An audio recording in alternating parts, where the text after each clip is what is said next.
Yeah, can I get 2 pepperoni pies? Well done.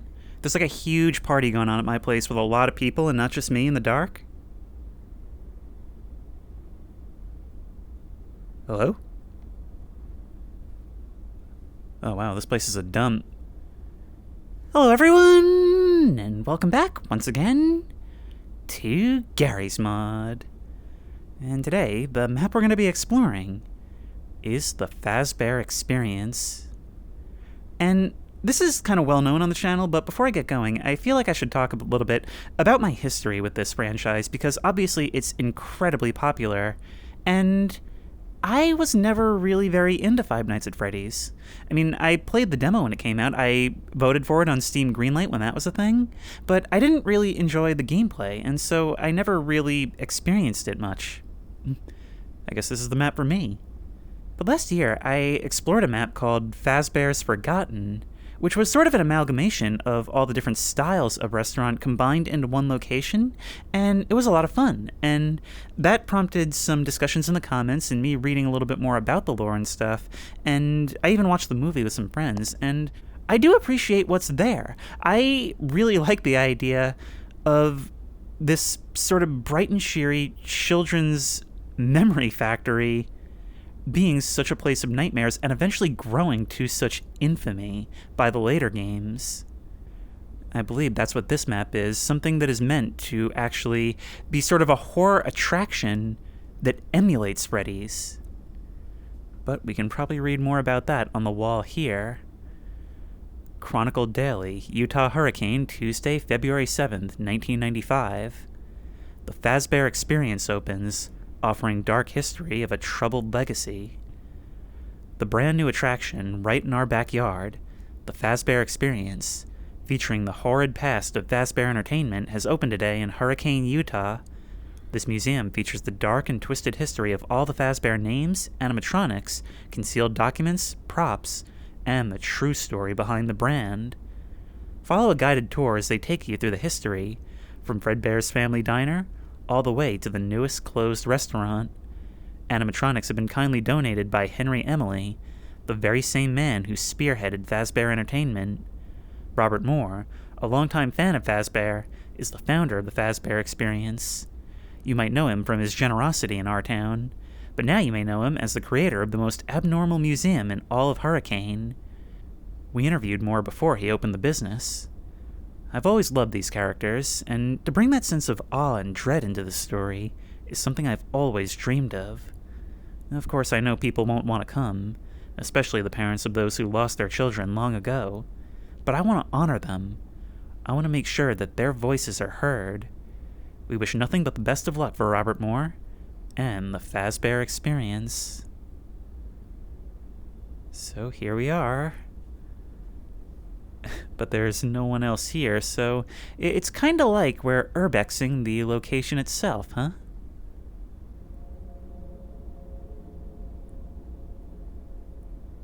Huh.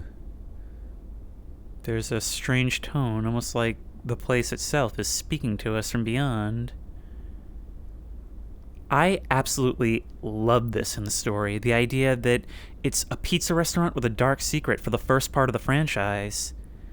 And then, when everything is revealed, it's not the end of the story, because it persists through the legends, through the way people talk about it, and it becomes something that was creepy before, but is now infamous, and in that way has immortality, for better or for worse. Okay, so the museum is itself abandoned, missing Robert Moore, last seen on December 28th, 2001. Robert Moore has brown eyes and gray-brown hair. He was last seen wearing a blue shirt. His last known location was the Fazbear Experience, of which he is the founder of. So this thing ran for about 6 years, but actually, it said there were actual artifacts. The animatronics you see on this stage and in the exhibit were kindly donated by Henry Emily, founder of the Fazbear Entertainment Incorporated, creator of Fazbear and the Gang.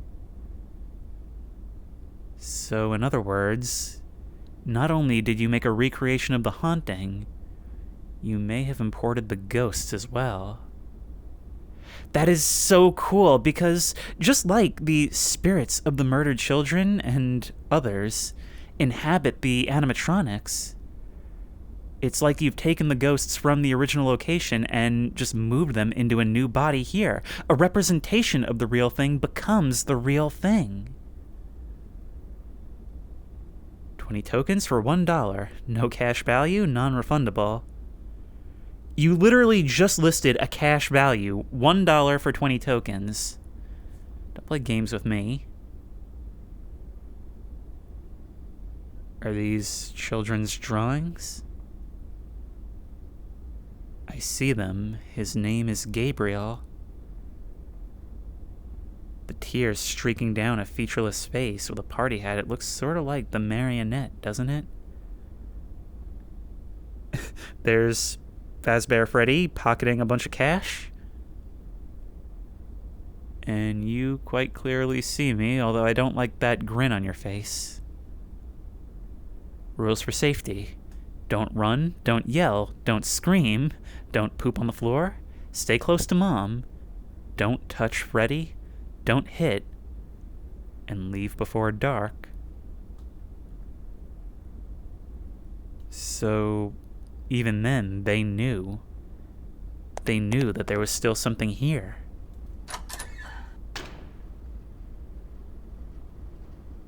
I think I'd rather poop on the floor. Warning, surveillance cameras may be operating.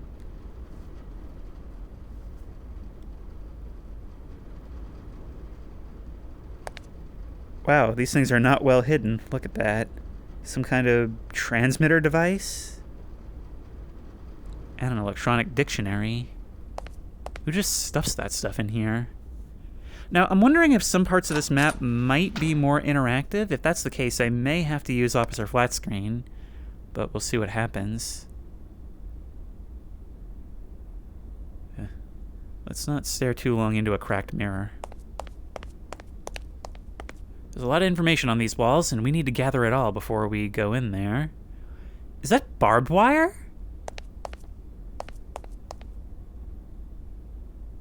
Or is that cage just kind of messed up, like something repeatedly tried to get out? Well, the door's open now. Pizza and fun isn't the only thing hiding inside. Step inside and discover the dark past of the Fazbear name. I can already faintly hear the music. Maxine Freya. There he is. There's Robert Moore. About a year after opening. Hey there, you. You're just everywhere, ain't you? Now, it says that animatronics were donated, however, I don't see them here. Locked. I wonder what a place like this might conceal.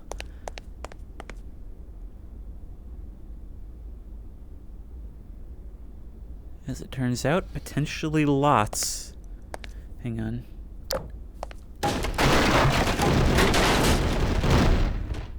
Can we break this down?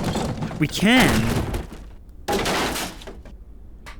Seems like when Moore went missing, the police may have failed to spot check. Okay, safety lock, you're taking point.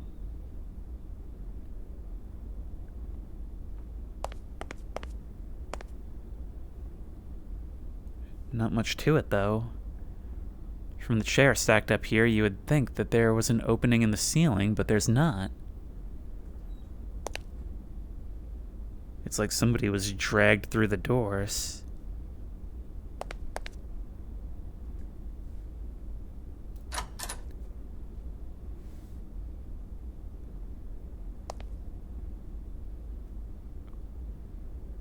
It's the security room.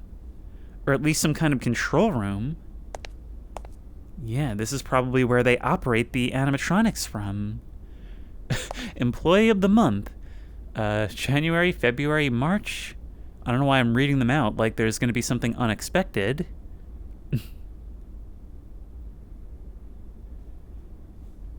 Right, I assume those are probably like the profile pictures of people who helped work on this. So that's a lambda symbol, and wood has been breakable thus far. Oh, should probably load you up, huh?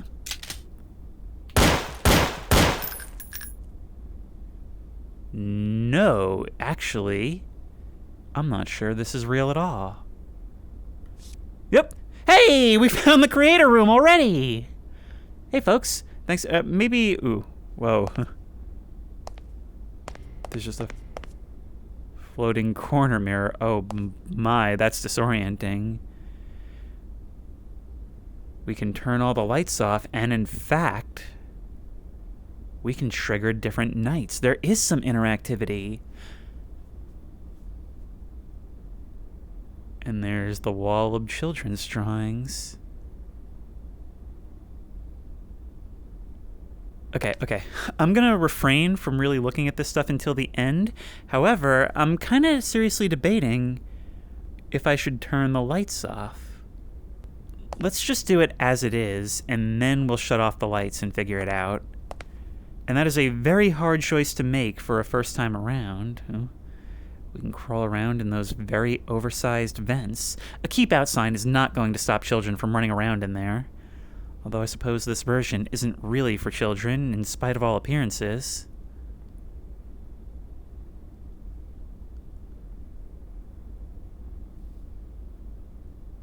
Look at that.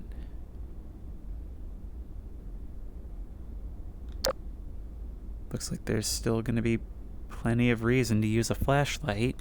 Okay, let's stay on the tour at first.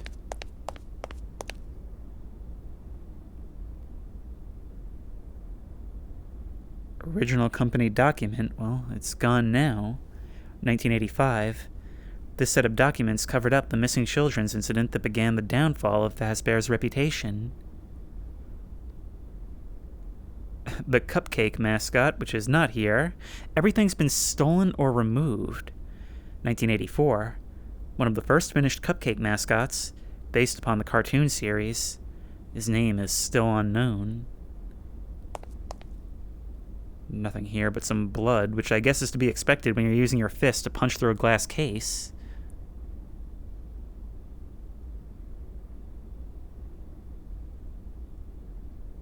This must be the original stage with the original posters. Much like Chuck E. Cheese itself, this took different forms throughout the years, just kind of adding to its haunting history. Fredbear's Family Diner.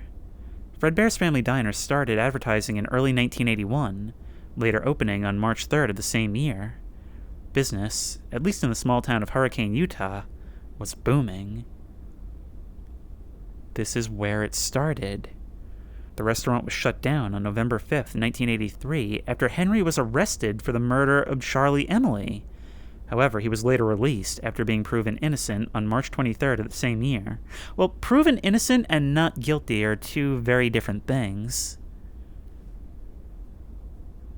I keep thinking I see things out of the corner of my eyes. March 3rd, 1981. With the opening of a brand new restaurant brings a flock of tourists to our little town of Hurricane. Fredbear's Family Diner, a brand new culinary experience featuring pizza and robotics. An interesting mix. The food that the restaurant offers is good at best. However, the main attractions are, of course, the robots. Meet Fredbear and Springtime Bonnie, the stars of the show. The restaurant has already brought big smiles to little faces, with its charming characters. In an interview with Henry Emily, he explained how the characters interact. Well, you see, Fredbear is kind of the leader, so he's very charismatic. Bonnie, though, well, he's a jokester. He always likes doing stand-up comedy. Together they form a misfit band of bad puns and cheerful songs. The co-owner of the restaurant, William Afton, exclaimed his excitement about the restaurant opening, but refused to publish a comment. It'll be very interesting to see where this restaurant goes, and how these two pairs of best friends continue their business ventures. They had suits that they themselves could wear. Explains why it was a pair in the beginning. God, just imagine writing that article having no idea how much it'll be tainted in the future. Tragic accident ends Fredbear's family diner's run. It is with great sorrow that we mourn the loss of the beloved Nathan Afton, a bright and talented young man brought to a swift end in a tragic accident. Fredbear's family diner, a once beloved restaurant, is now the name of scrutiny. Nathan's older brother, Michael Afton, and his friends had reportedly picked up Nathan and placed him inside the Fredbear animatronic, causing a malfunction within the hydraulics, an incident that no one saw coming. Please join the Afton family in mourning at Nathan's ceremony at Calvary Chapel.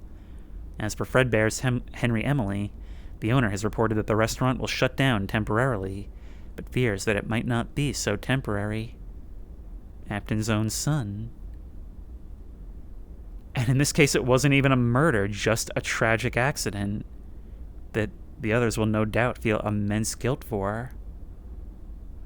See, this is what I love about the Five Nights at Freddy's story. It's not even just the ghost stuff or the convoluted, identity hopping and all that stuff. It's just this. And when you present it like this, it makes it feel like a real thing almost. Like watching a documentary. This is a great way to bring me up to speed on something that I've been out of the loop on. Freddy Fazbear's Pizza Place, 1988 through 93. Freddy Fazbear's Pizza Place opened its doors on December 10th, 1988. The restaurant, unlike its predecessors, was not successful. The dark stain of the name's history stuck with the restaurant, resulting in less than ideal attendance. Despite this, Henry pushed on with making his dreams come true. He kept the business running as long as he could, pushing past debts and parents trying to, quite literally, burn down the building. So it tried to continue even in spite of being heavily stigmatized within a few years. The restaurant closed in 1993 after the debts caught up to Henry. He kept the animatronics in his private collection, eventually wanting to auction them off. Luckily, the Fazbear Experience stepped in before it was too late.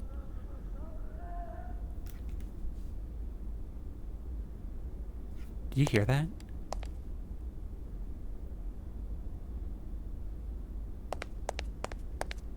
It was like a raspy moan. Like someone trying to catch their breath somewhere. That was really creepy. That chilled me. Okay, let's read on. Suddenly feeling very, very watched.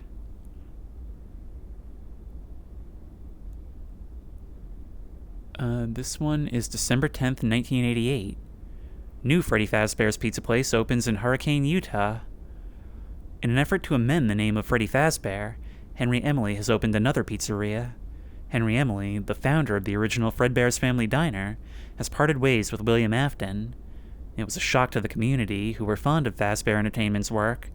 They had no idea this would happen, or why this would happen, but Henry Emily decided not to comment publicly on the matter. Freddy Fazbear's Pizza Place, the brand new restaurant, is open just in time for the approaching holidays. Join a retrofitted Freddy Fazbear, Bonnie, Chica, and Foxy as they sing Christmas carols on stage. Open from 10 a.m. to 10 p.m. You can see the crew in action as they tell stories from Christmases long, long ago. The restaurant also features an additional arcade machine parlor, which is open 12 p.m. to 8 p.m. We've been told that you can buy tokens at the prize counter, an attraction which was introduced at JR's Diner. It's more homey, I think. I wanted to appeal to both children and adults alike, Henry Emily said in an interview with Lorraine Hendry. Only 6-7 months later, tragedy strikes again at Freddy Fazbear's Pizza Place. Where the Fazbear name goes, tragedy follows. Gabriel Conliffe, aged 12, Jeremy Grady, aged 11, Susie Melvin, aged 8, Fritz Egbert, aged 5, and Cassidy Herman, aged 10, have gone missing at Freddy Fazbear's Pizza Place. Security footage captured a man in a springtime Bonnie suit luring the kids towards the employees-only storage room. Please contact police if you see these children. Otherwise, we fear the worst. Another grim stain on Henry Emily's legacy. Emily won't possibly be able to recover from this blow to his reputation. Freddy Fazbear's will never be safe. If only this place had heeded the lesson they themselves put up on the wall. It's an absolute wonder how the killer has escaped capture for this long. You're saying killer without knowing that for sure. That just seems like irresponsible journalism. But finally, with the security footage, there might be a closure of this gruesome trail of tragedies. Now, of course, we know who's in the suit. That name, Gabriel. We saw that on one of the drawings. July 8th, 1989. Freddy Fazbear's Pizza Place targeted and break-in.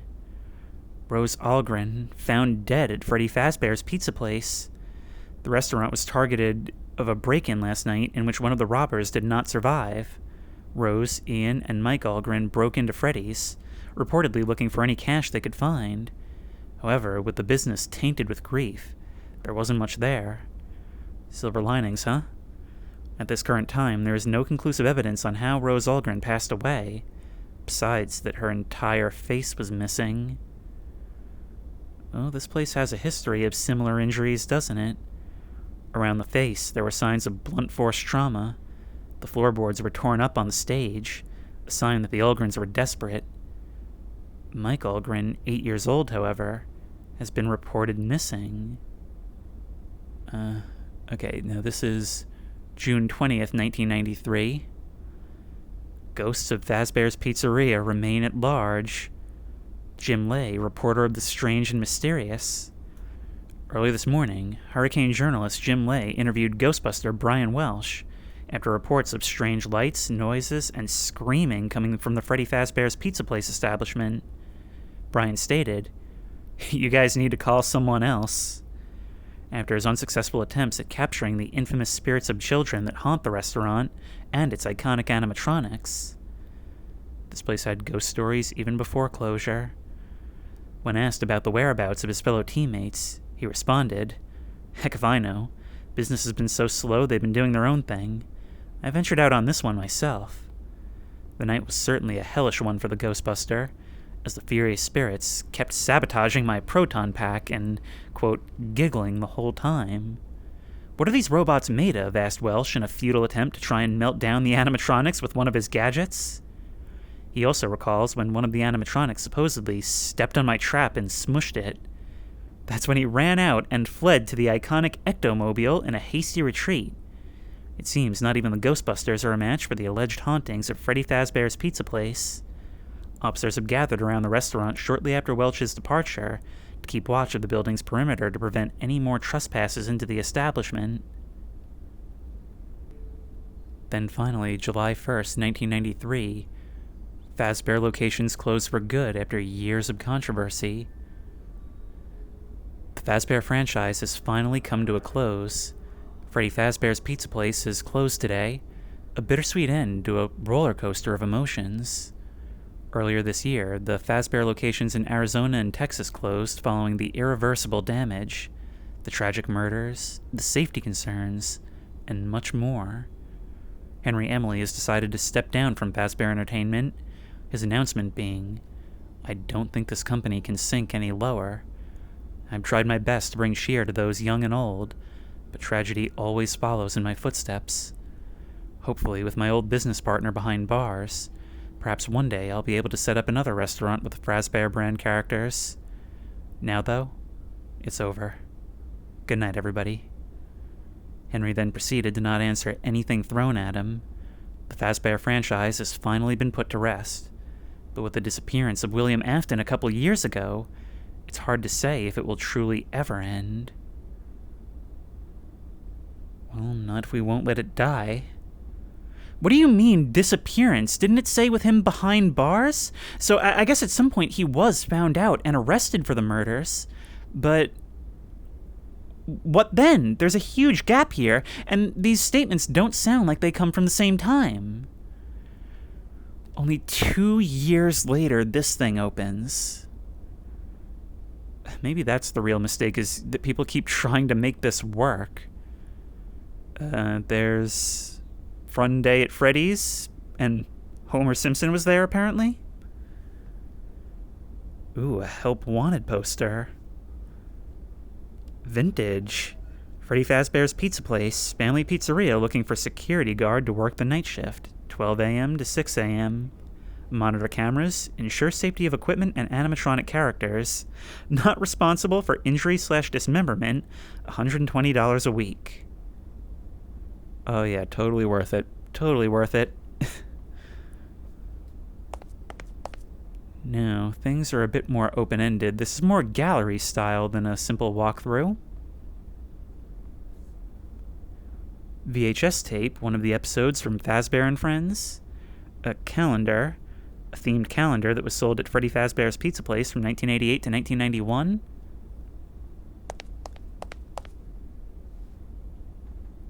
There's even more. I was elected to lead, not to read. So I take it these stages are like the ones then. Not just replicas, but actually lifted from different locations. Let's eat indeed. It's a good thing these vents are big enough for animatronics of these size to walk through, huh? And I guess when we look at the walls surrounding them, we can see the different iterations of the animatronics.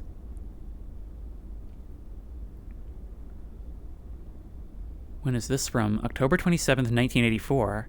Henry, Emily, and William Afton launched new restaurant. Behind closed doors, before the closure of Fredbear's, Henry, Emily, and William Afton had been doing a little planning. Now that Henry Emily has been released from prison, William and Henry are proud to announce the grand opening of their newest restaurant. Introducing Fazbear's Pizza. The brand new restaurant features characters from the cartoon show Fredbear and Friends. However, there's one glaring issue. Fredbear and Springtime Bonnie are nowhere to be seen. In their place, Freddy Fazbear, Bonnie the Bunny, and Chica the Chicken take the stage with their new antics. Foxy the Pirate takes his stage in Pirate's Cove, where he'll tell you all about his pirate adventures. Join Fazbear and the gang as they sing the songs of the decade, featuring a show every 15 minutes. The pizza is better than before, so go give Fazbear's Pizza a visit, where fantasy and fun come to life. Under the new brand of Fazbear Entertainment, it seems like these restaurants are getting bigger and more ambitious. Now, this is one of my favorite things about the ongoing continuity of Five Nights at Freddy's. The fact that these things take different forms each and every time. The idea of always coming back doesn't only apply to its co-founder. Every time it reopens, it looks a little different, sometimes with characters added or removed, and it's like wearing different masks almost, but the result is always the same. No matter how much they try to modernize or appeal to newer kids or try to shed their old reputation. May 6th, 1985, parents report missing children at Fazbear's Pizza. 5 kids have been reported missing. Cassie Thomas, age 7, Ebba Jora, age 9, Herb Cletus, aged 5, Colin Vico, aged 11, and Frederick Garvin, aged 8, were last seen at Fredbear's Pizza, a joyous pizzeria joint. If not discovered soon, that cheerful joint might soon become a grim scene of dread. The parents of these children urge you to contact the police if you know the whereabouts of Cassie, Ebba, Herb, Cletus, Colin, or Frederick. During this time, Fazbear's will have a complete investigation of the premises and will be shut down temporarily. The same story just keeps repeating. The disappearance of these kids have made parents question the safety of Fazbear's Pizza. We interviewed Jenny Thomas, the mother of Cassie. I knew the place wasn't safe. With the employees wearing costumes and all these locked-off rooms, Cassie could be anywhere. She could have been kidnapped for all I know. I just want the safe return to my child. With this sorrowing event taking place, it's ever a wonder that Emily and Afton even created a second restaurant to begin with. These headlines are brutal. I'm gonna need you to get out of my way. Thank you. March 29th, 1986. Fazbear's Pizza closes in Hurricane, Utah. New locations open nearby. The second Fazbear brand location has now closed its doors. Fazbear's Pizza in Hurricane, Utah, a once beloved and safe restaurant. After the constant backlash and safety concerns, Fazbear's Pizza shut down for good, much to the dismay of the children. The parents, however, are nothing but happy that the death trap can no longer be used to carry out vicious crimes. We caught Henry Emily leaving his home in New Harmony, and he decided to leave an official comment. Fazbear Entertainment, and I in turn, give my greatest of apologies and sorrows to the families that the recent tragedy have affected. I'm sorry that this ever happened, and that it caused the closure of Fazbear's Pizza. It was a great restaurant, I'll give it that, yet kinda tone-deaf. The characters will live on. My partner and I are stuck on what to do right now, but we will see what the future gives us. He then left in his car and drove away. We can only hope that the toddler snatcher will be caught swiftly and will no longer terrorize the families of Hurricane. I'm sorry, what were those ages again? 11. Yeah, that 11-year-old toddler. This is definitely the strength of a franchise that could otherwise very easily become a dead horse. It's lore that actually does build on top of itself. The different forms that it takes throughout the years, including this one. It can be a little different, or it can be very different, and, well, something that I just learned, the fact that the original, like, Bonnie and Fredbear not being there, I guess Bonnie eventually being re-added, well, that means that the suit, Bonnie, would be kind of a relic, huh? It would be like if a kid went missing from a modern Chuck E. Cheese, and whatever the name of the old character was seen on cameras leading them away. It's almost like this place was always haunted by its original iteration, but of course, well, it's not the characters, it's the people behind them. So this one is the classic Fazbear's Pizza from 1984 through 86, and then reopened from 86 through 93. The first Fazbear's Pizza opened on October 27th, 1984. It had such good reception that a company reached out to expand the franchise to 2 more locations. Both locations, one in Texas and one in Arizona, opened in 1986. However, before these restaurants could open, tragedy struck the already grief-stricken owner. 5 children reported missing, last seen around in his restaurant. There was no trace of the bodies. The original location closed on March 29, 1986. The other 2 locations later closing in 93. Oh, I see. So the top is the original, and then the bottom are the other 2. Hey, look, more reading. November 2nd, 1983. Shock and suspicion surround Henry Emily's arrest. Henry Emily has been arrested in suspicion of the murder of his daughter, Charlotte Emily. Fredbear's Family Diner's owner, Henry Emily, was taken into custody at his home in Hurricane a few days after the body of Charlotte Emily was found behind the restaurant. Emily, known for his violent bursts while intoxicated, stated that he had no involvement in the murder of his daughter. William Afton, Emily's partner, has said otherwise. Did Henry Emily really murder his daughter? Only the investigation can tell. This has finally put an end to the once beloved Fredbear's Family Diner, which will be shut down November 5th. When will the tragedies end? Well, not soon. Henry Emily, wanting to clear his name, has commented to the reporter, "I love my daughter, and I know for a fact that I didn't do what you people think I did. I know I didn't," before being placed into a police cruiser. Is this just a blatant lie, or is he telling the truth? We'll find out at his trial. March 23rd, 1984. Henry Emily released from prison after proving innocence. So it sounds like he was convicted then if he was in prison. Henry Emily has been released from custody. After a lengthy trial, Henry Emily was proven innocent. The real killer is still at large. Okay, so bail and jails don't exist. At the trial, security footage was displayed. Henry Emily was not near Fredbear's at the time of the murder. However, it still didn't prove who really was behind the gruesome murder. Footage from nearby buildings of the restaurant were either corrupted or too low of a resolution. 1984? Charlotte Emily, known as Charlie by friends and family, has been laid to rest near Cawthon Park, no doubt a reference to the creator of Five Nights at Freddy's. The town of Hurricane hopes for a swift discovery of the perpetrator of Charlotte's murder. Not even Henry knows why his daughter was the target of such a terrible tragedy. He hopes for a safer future for the children of Hurricane. September 19th, 1991. Fazbear murderer caught at last, awaiting trial. Okay, this'll answer some of my questions.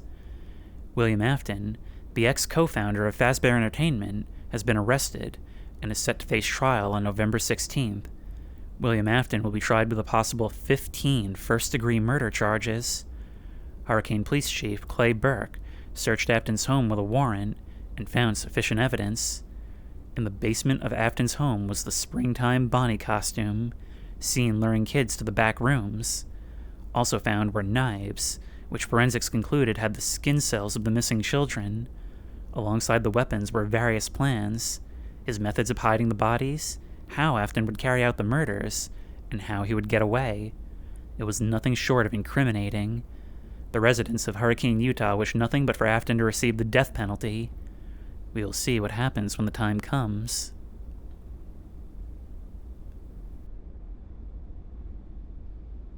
November 11th, 1991. William Afton reported missing before trial. While we all waited patiently for his trial, he had other plans. William Afton has been reported missing by Michael Afton, his only surviving child. With Afton's trial speedily approaching, it was to no one's surprise that Afton made a run for it. The question is, where did he run to? Or how? You're a suspected serial killer, man. How is there not more security? When we asked Michael about it, all he could give us was, I don't know. The last thing he talked about was some kind of experiment, taking something apart. If you really want to know where he is, ask his old business partner. When we went to question Henry Emily, said business partner, he just laughed. I was going to tell you guys about this. Hell if I know, though. So what were you going to tell them, then? Wherever he slipped off to, I hope it was off a cliff. We can only hope that Afton is caught swiftly and can finally be stopped. His vicious crimes must come to an end.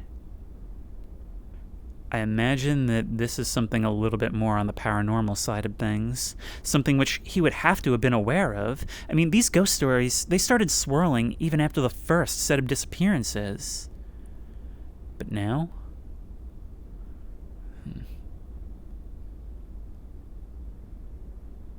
Who's that behind Foxy? The thing about a children's drawing is that it's so crude, so abstract. There are things we can identify, but the things we can't, it makes us wonder what it was they really saw.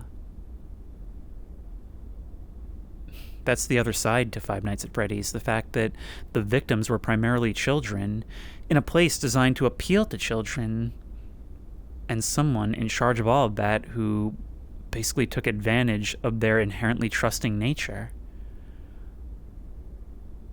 William, I know it was you who killed Charlie. It was always you. You were responsible for the missing children in our restaurants. I will not go to the press, as I know they'll think I'm crazy. Moving forward, you may not set a foot in my works. You are no longer my business partner. Rotten hell. So, okay, no, but maybe you could, call the police? I feel like even if they think you're crazy, they will probably at least look, since there's all these missing children who no one was ever arrested for. Maybe you could at least try it. Whatever. I guess eventually you did. Or someone did.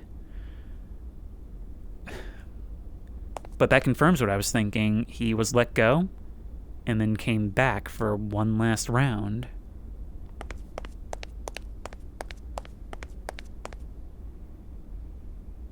This is the security room.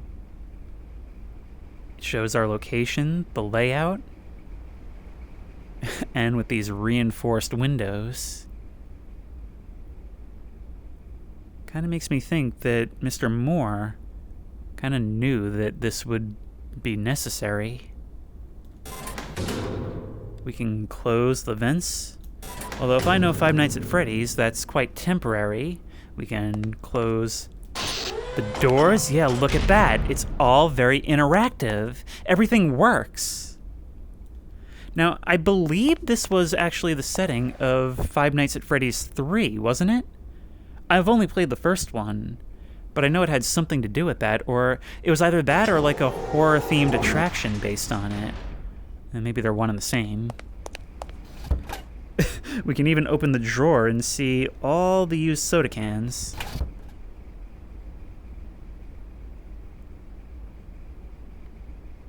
I've seen him. Looks like the security guard was taking notes. Wait, what is that up there? I keep seeing this place in my dreams, the security room of one of the original locations. Missing, where's my boss? That one right there, I've seen him. To me, that looks like the rotted endoskeleton of Springtrap Bonnie.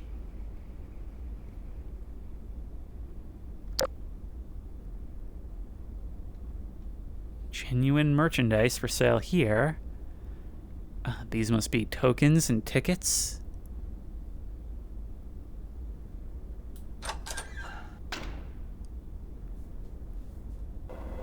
Yep, all of this is destructible. Well, these crates ain't gonna break themselves. A record player. But it doesn't seem like it actually works. There's something back there.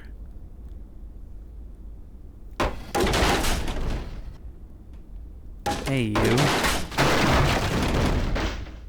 I wonder if that's a piece of plate art made by one of the children in the original restaurants.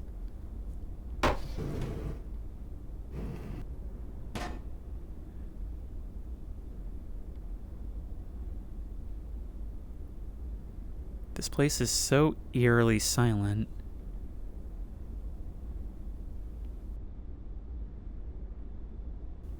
The organ.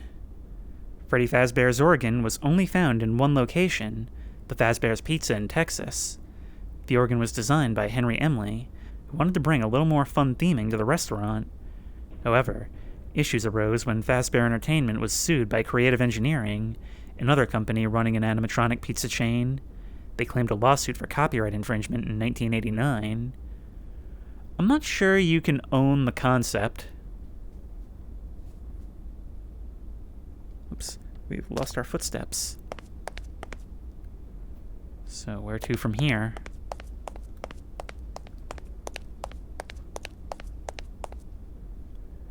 Look at that, more hidden doorways. And a dark hallway leading to Foxy, presumably. No, another stage. Okay, we'll save the back rooms for later.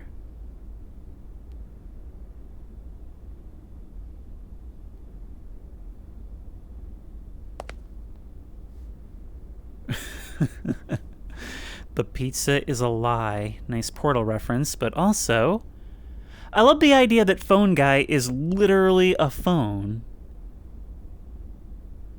Okay, but strap in, folks. We're doing more reading. June 10th, 1985. Junior's Diner opens in St. George with focus on toddlers. Now opening, Junior's Diner, an expansion of the Fazbear franchise from Hurricane to here in St. George. Reportedly, it's been established that this restaurant was made to appeal to the younger demographic. Parents may be rest assured that Junior's Diner is for those who do not wish to take their kids to Fazbear's Pizza, those who find it too frightening. Safety in the restaurant is top of the line. Security cameras, facial recognition, and a criminal database. 1985 facial recognition. Sounds like a sci-fi dream come true. The animated robots, animatronics, are much more sleek in their design. These animatronics are based off the action figure line based off of the now cancelled Fredbear and Friends TV show. The restaurant is much smaller, but still packs the same punch of fun and cheerfulness that the original pizzerias had to offer. Follow to page 5 for a job offering for the restaurant. Who would answer that? Junior's Diner. Junior's Diner opened on July 10th, a month after the missing children incident at Fazbear's Pizza. Junior's was a smaller location, aimed more towards kids' safety and enjoyment. However, as we've learned, nothing can be safe at Freddy's. An employee was attacked by an animatronic on November 13th, 1987. Was that the bite of 87? Later, on November 21st, 5 more kids went missing in the junior location. Due to the safety of the others, Henry Emily decided it was best to shut down the restaurant and tend to the other projects he was working on at the time. At this point, opening a restaurant is almost like a ritual. A rebirth and finally a sacrifice resulting in closure.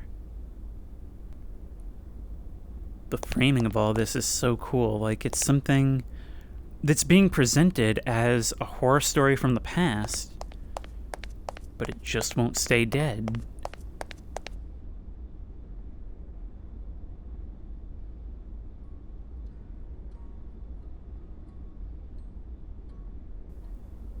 They tried to make this look more friendly, more safe, but you just can't cover it up.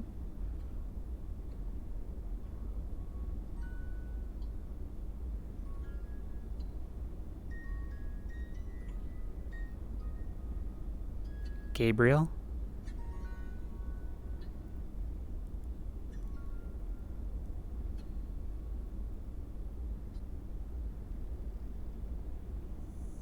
The puppet's box.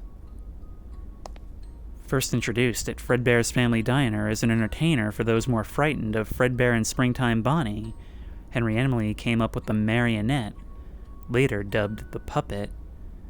The marionette was based upon Henry's daughter, the one who was later murdered. It was based on his daughter's likeness and was used for puppet shows. After Fredbear's closure, she was moved over to JR's Diner for part of the arcade prize corner.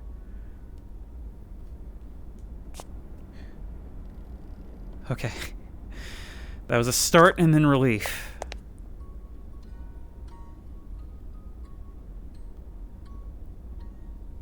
But I can still hear that music box.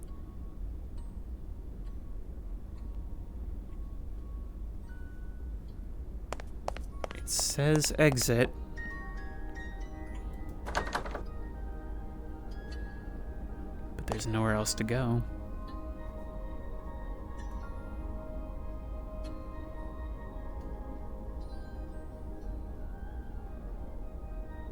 It sounds like this place is coming to life. Okay, let's get through those crates and see what's in that room.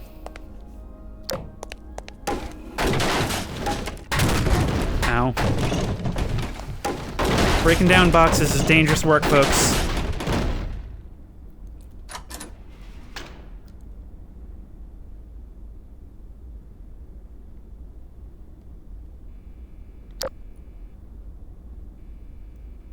What is this?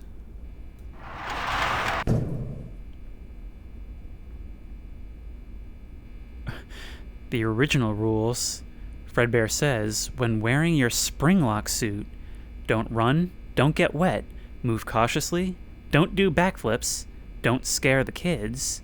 If the Springlocks lock on you, return to the safe room and bleed out away from the door so you don't block the paramedics.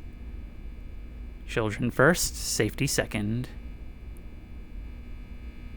If only they had followed those rules. Do not use. Springlock Training Tape, 1981. This cassette tape was one of the few produced by Henry Emily, the designer of the Springlock suit. It instructed how to operate the suits.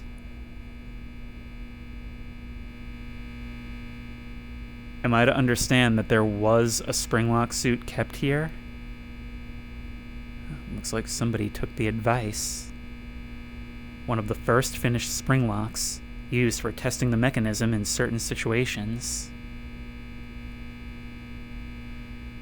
I think the concept of the Springlock suits is one of the most creepy things about the Five Nights at Freddy's lore. Because they blur the line between a human performer and these things which are there to entertain, but have no soul that we know aren't actually looking back at us with those cheerful eyes. The idea that there could actually be something with malicious intent hiding behind that, and not a malfunctioning animatronic, but completely human, that is really scary. Of course, it's also quite scary for the user as well. I mean, if those things lock up on you, It's essentially a self-sealing coffin. And what does your corpse look like but a cheery, smiling animatronic? I mean, Five Nights at Freddy's is very much about masks and presentation, and the ability to change presentation, I think.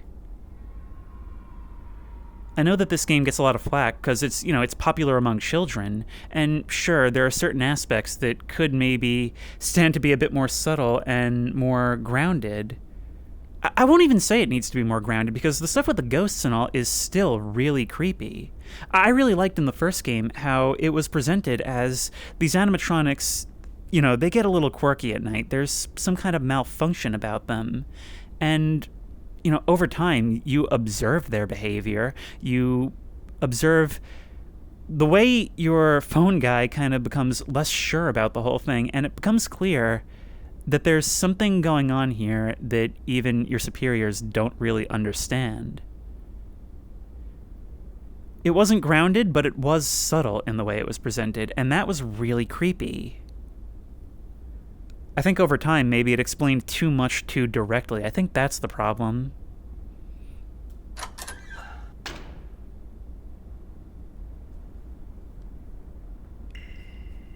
You guys are hidden all over. There's something back there. Hang on. Am I going to be able to grab that? Who are you? Creeping towards the door, featuring Linux and Kyria. That's an animatronic I've not seen before. Maybe a lore reference? Actually, I think you guys told me before that there was supposed to be like a dog character, and it's alluded to in certain Easter eggs. So maybe that's a cool little reference. Wait, there's a sign over here too. I didn't even notice. The safe rooms, 1981 through 93. Safe rooms were primarily used for suiting up and stepping out of Springlock suit costumes. Springlock suits were introduced with Fredbear's opening, an engineering feat by Henry Emily. Springlock suits allowed the suit to both function as a suit and as a performing animatronic. When Springlock suits switched back into animatronic mode, the locks would snap back into place. Unfortunately, the Springlocks were sensitive, and any unnecessary movement that was not intended by design would release the locks, snapping the animatronic pieces into whoever was wearing it on the inside. They were shoddy at best. I'm glad I retired them by the time JR's Diner came around. Henry Emily. Yeah, you don't seem to feel much responsibility for the adults who were maimed by you. I think the only thing left was this little storage room back here. Generator control. Okay, you don't want that going down during the night.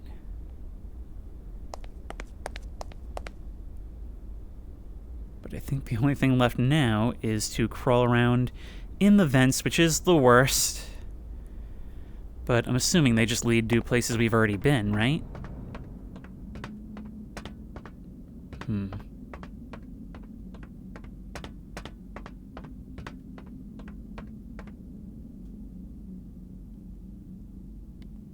I haven't been here.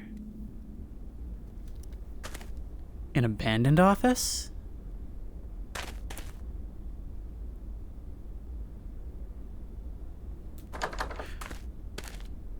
Hey there, you.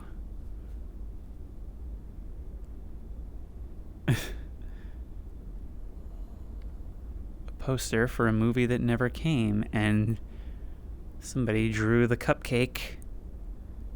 Let's push all this stuff out of the way. Daily planner. New locks, log, talk to guard, newspapers. Job interview with Mr. Jesse at 1:23 p.m. To-do list. Hang up newspapers, find new posters, replace bulbs, clean computer, clean yogurt off glass, fix light switch, realign artifacts. Shopping list. Locks and keys, new chairs, replacement bulbs, pizza cutter, staples. Logan stole old one. Wait, to call/email Henry about a new animatronic. Michael, check on him. The kids, New Year's. Are you talking about your kids or these kids? Also, Michael in purple. Was one of the employees here in contact? Date, December 26th, 2001. Gotta talk to Guard about Mengel. She's been acting up since that one person stopped showing up. Acting up, huh?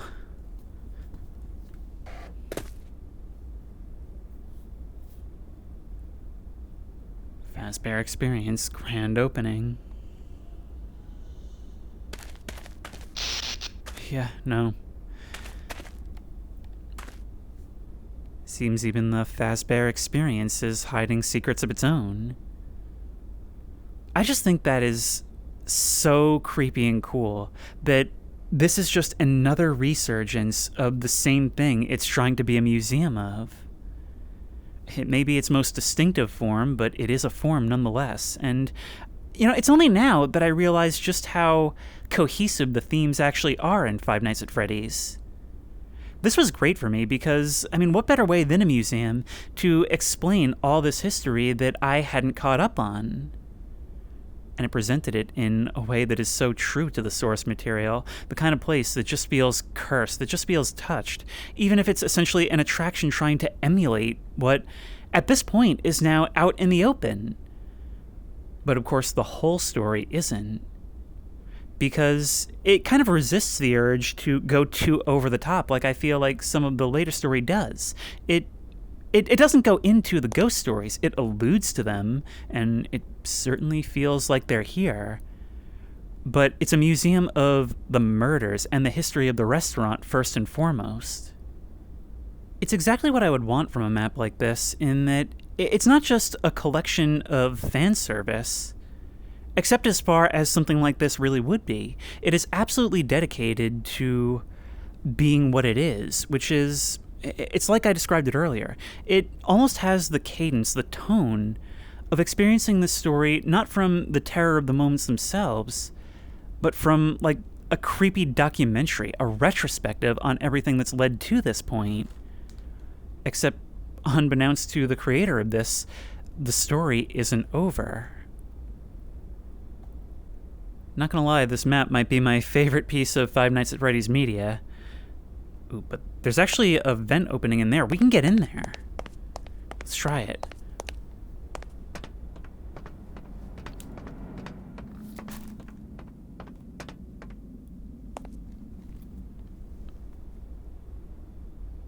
Funny thing, those aren't animatronics. That's Afton and Emily in the suits.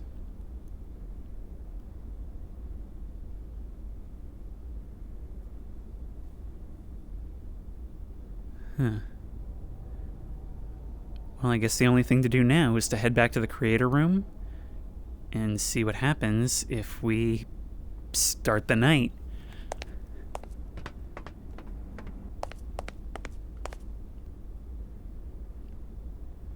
Hey folks, thank you for checking out and playing the Fazbear Experience Remaster. It's been about 3.5 years since I first published TFE, and ever since then I've remade and remastered it about 6 to 7 times. None of them quite stuck with me. Now, after several updates, I bring you the final version. The only updates after this will be bug fixes. I want to thank all my friends for helping me along this process, especially you, my favorite person. Look to your right. Hey! I was standing in the wrong spot, but I get it. I want to thank the Five Nights at Freddy's community, the GMOD community, and my own community for making this even more special than I can imagine. Thank you for playing. Stay fantastic. Bye, Deathtastic. Now, I am really curious to know what these buttons do, but there's also this over here. There's all kinds of credits for things that are presumably assets in the map, and credits. Sketchy Doctor was my emotional support through this train wreck. Oh, inspiration/motivators, all these people, and the librarian! Yes! Oh, that is so cool! Wait, records. Hang on, wait, the record player. I couldn't get it to work, but wait a minute. Didn't we find a record? Wasn't that what that dog thing was? Hang on. What happens if we bring this back here? It works! That is cool. This is legitimately a whole song, and presumably there's others around the map. In fact, I'm pretty sure there was one inside the diner case. Oh, listen, it actually plays all throughout the place. Yep, there's another one. I assume that these are made by, like, YouTubers and such. I mean, Five Nights at Freddy's fan songs are everywhere, especially, years ago. But that means, A, I probably don't have the right or the time to play them all. And also, I want to see what happens when we trigger a night.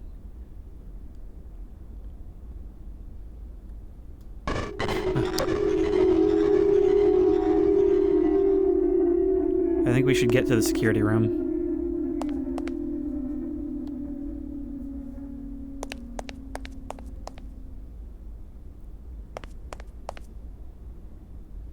I think we should get to the security room.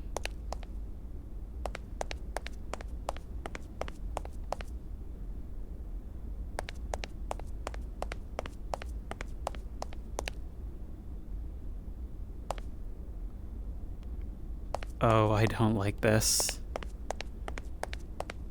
I just got scared by my own arm.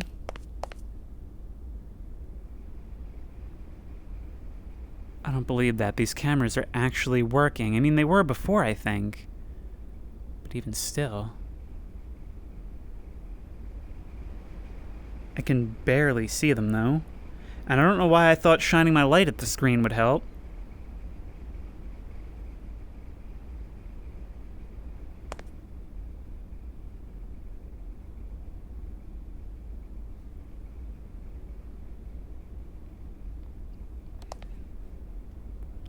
Hang on, does this open? Hey there.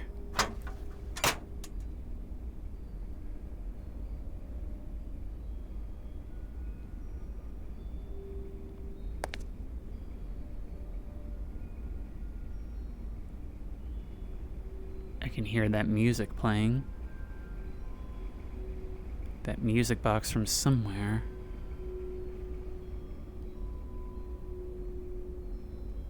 I should maybe be keeping an eye on those vents, huh?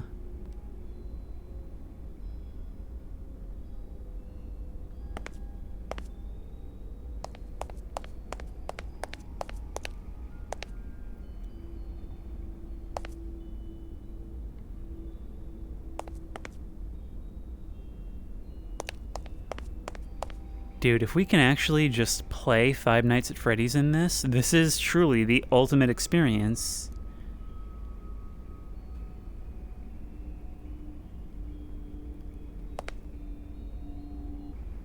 Over here is slightly more comfortable because we've got the whir of the fan. But these open doors all around us, man, the reinforced glass does nothing for me. Yep, the clock is actually moving. Only makes sense.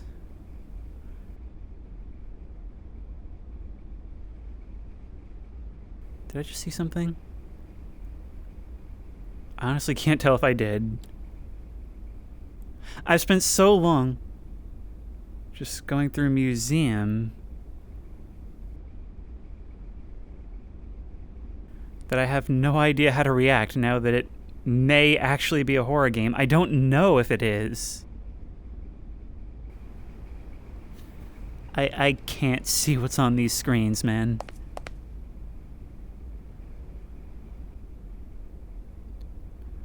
Oh, I see why. Because that's right out in the hall. It actually shows my flashlight movement. See, being able to fully explore and walk around the restaurant, that's what I would have liked from the actual game. I mean, you could even keep the mechanics of the security room relatively intact, but being able to go out and explore and investigate noises, that's really cool.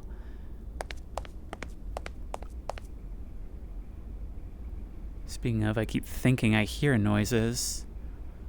We're so close. My God.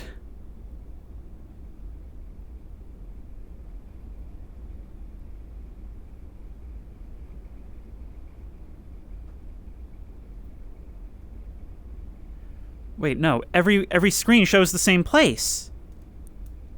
Can we change them? That's what I just realized. They all show the same exact hallway.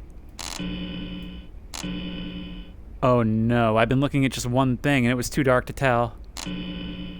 It's also very, very hard to press a button in VR because it receives it as many inputs.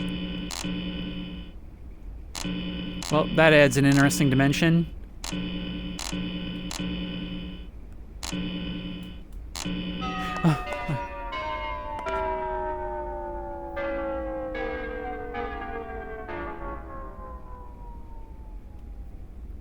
Where did?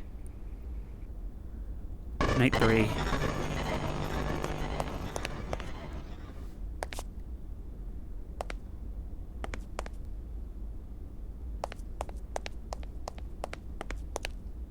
I mean, I guess we can use the vents ourselves, right?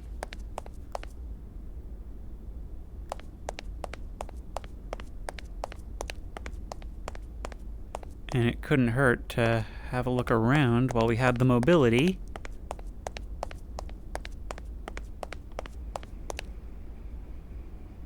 Yeah, look, you can see on the screen where these cameras are changing to.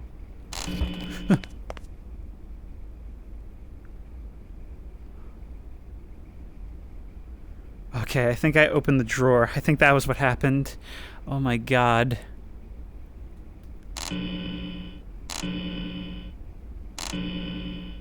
You know what? Maybe some tunes will help us out. You know, as much as I hate being in the security room, I also hate being out of the security room.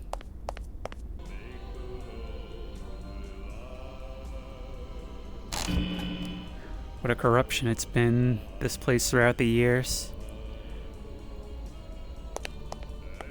And I can't help but feeling I always see movement. Once again, I'm not sure if this requires a game mode and I'm just freaking myself out for nothing. But it doesn't feel like nothing.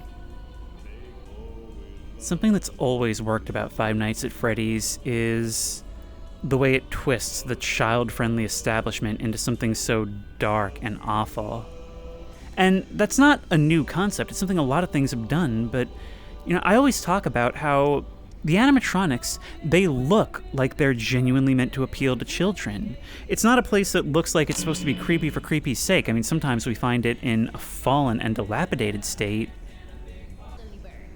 But anyway, this has been the Fazbear Experience Remastered, and like I said, it is just so awesome. It packs in all this lore where you can get completely up to speed in a way that is genuinely creepy and disturbing. It's so loaded with lore, and it's done in a way that's justified. It makes sense for all this stuff to be here, rather than just for fan service. It always feels like you're walking through an imitation skeleton that's become a real skeleton, in a way. You feel a presence all throughout it, and it's fairly minimal sound design.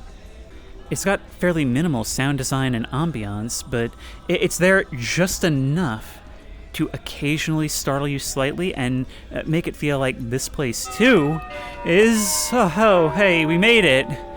That this place, too, is possessed, is stigmatized.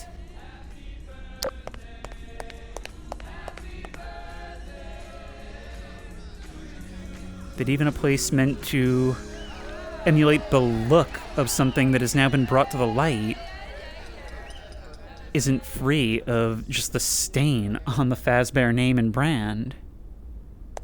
It's not a very big map like Fazbear's Forgotten, but by the end of it you feel like you've been on a whole journey if you actually stop and engage, and the fact that everything actually seems to work is even more icing on the cake. Literally anything there is to love about Five Nights at Freddy's is present here in spades. And not only does it have everything that you love about it, it kind of discards the stuff that makes it a little bit less interesting. But now it's time to peek beyond the mask and do a no-clip run. Which it would seem like I did not really miss too much, but there is something over here.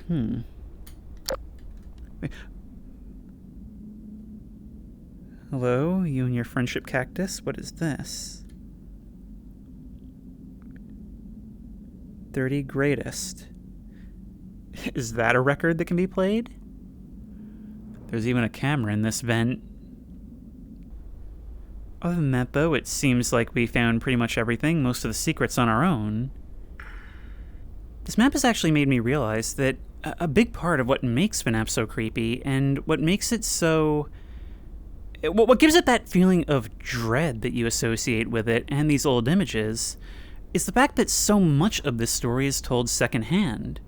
I mean, during the nights we're surviving, we mostly get our story through phone calls, but in the backstory, in that level of detachment from it, it makes you feel like you're around something, not just that is in immediate danger, but something that's lingered, something that's old. Like if you've ever been in a historic place where something bad happened and you can just immediately feel a change in the air as soon as you arrive, I feel like this place has exactly that. Walking through something that is commemorating and is part of this history. Something that we weren't there for, that we weren't there to see the gruesome details of, and so a lot of it is left to our imagination. Well, that along with all the unanswered questions. So question, what happens if we turn the lights on or completely off during one of the nights? Oh no, that's true darkness. Well, with a couple of exceptions.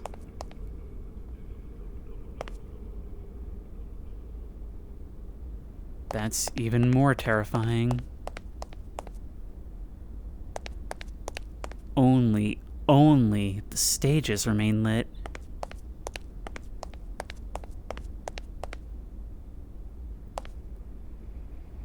The night is still going, though. This would be a horrible time to encounter something.